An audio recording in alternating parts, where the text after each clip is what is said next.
La République peut-elle accepter le port ostensible de signes religieux?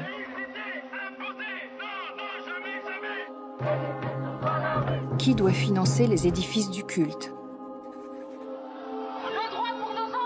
L'Europe doit-elle revendiquer ses origines chrétiennes? La France doit-elle entretenir une relation privilégiée avec le Vatican?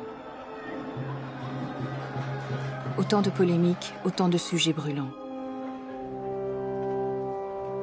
En 1905 déjà, les élus de la nation se posaient les mêmes questions. La Révolution française a rompu l'unité de l'État et de la religion. Le roi n'est plus le représentant de Dieu sur terre. Les biens du clergé sont confisqués, de nombreux prêtres sont exécutés. La France est ravagée par la guerre civile. C'est pour ramener la paix religieuse que Napoléon Bonaparte négocie avec le pape Pie VII. En 1801, il signe le Concordat. La religion catholique est officiellement reconnue comme celle de la majorité des Français.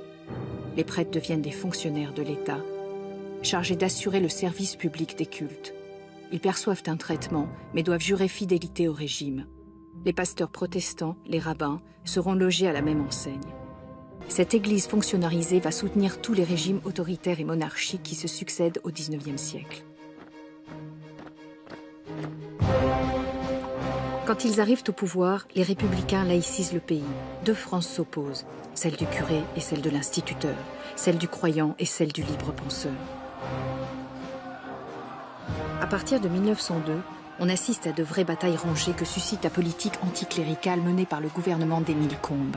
Expulsion des congrégations religieuses, rupture des relations diplomatiques avec le Vatican. C'est alors que s'engage la grande bataille parlementaire de 1905. L'ordre du jour appelle la discussion du projet portant séparation des églises et de l'État.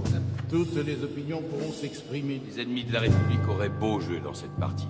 Voulez-vous détruire le catholicisme dans ce pays? Voulez-vous anéantir la religion? Vous êtes plus papiste que le pape. Scandaleux! Si vous voulez ouvrir une ère d'agitation religieuse, faites-le. Quant à moi, je ne m'y associerai pas.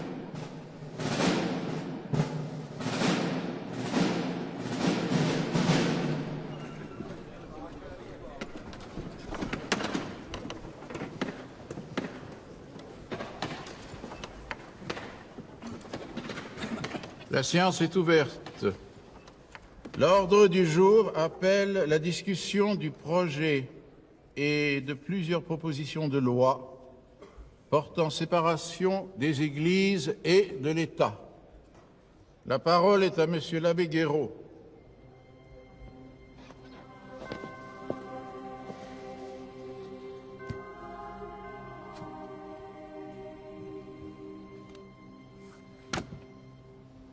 Messieurs, je ne crois pas que depuis 1789, un débat plus important que celui qui s'ouvre aujourd'hui ait eu lieu dans une chambre française. Vous savez que je ne recule pas devant l'expression de mes pensées, ni devant l'affirmation nette et précise de la doctrine catholique. Je vais donc, si vous le permettez, vous dire ici très franchement ce que l'Église catholique enseigne et ce que tous les fidèles enfants de cette Église croient relativement à la séparation de l'Église et de l'État. Pour nous, messieurs, l'idéal des rapports entre l'Église et l'État ne saurait être la séparation. Pour nous, l'idéal, c'est l'union de la société civile et de la société religieuse. C'est la domination du pape. Par la séparation, en effet, l'Église deviendra dans ce pays une association semblable à toutes les autres. Très bien. Avec la séparation, l'État lui-même perdra son autorité sur le clergé et compromettra gravement les avantages que sa qualité de première nation catholique lui faisait dans le monde. C'est vrai. Vous prétendez accorder la liberté à l'Église et vous lui enlevez le budget des cultes. Je lis votre projet. La République ne reconnaît, ne salarie ni ne subventionne aucun culte.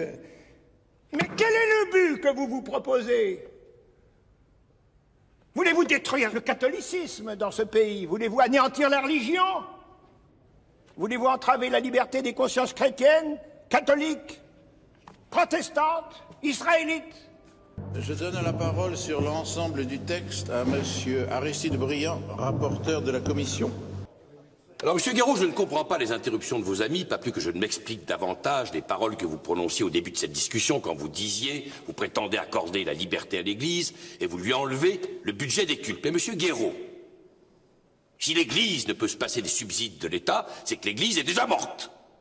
Je n'ai jamais dit cela, Monsieur Briand. Eh bien, si ça n'est pas votre opinion, alors vous devez vous tenir pour satisfait de la loi que nous avons faite. En tout cas, vous ne pourrez plus, demain, aller dire aux paysans, aux catholiques de France, que la majorité républicaine de cette Chambre s'est montrée à votre égard persécutrice et tyrannique, car elle vous aura généreusement accordé tout ce que raisonnablement vos consciences pouvaient exiger, la justice et la liberté.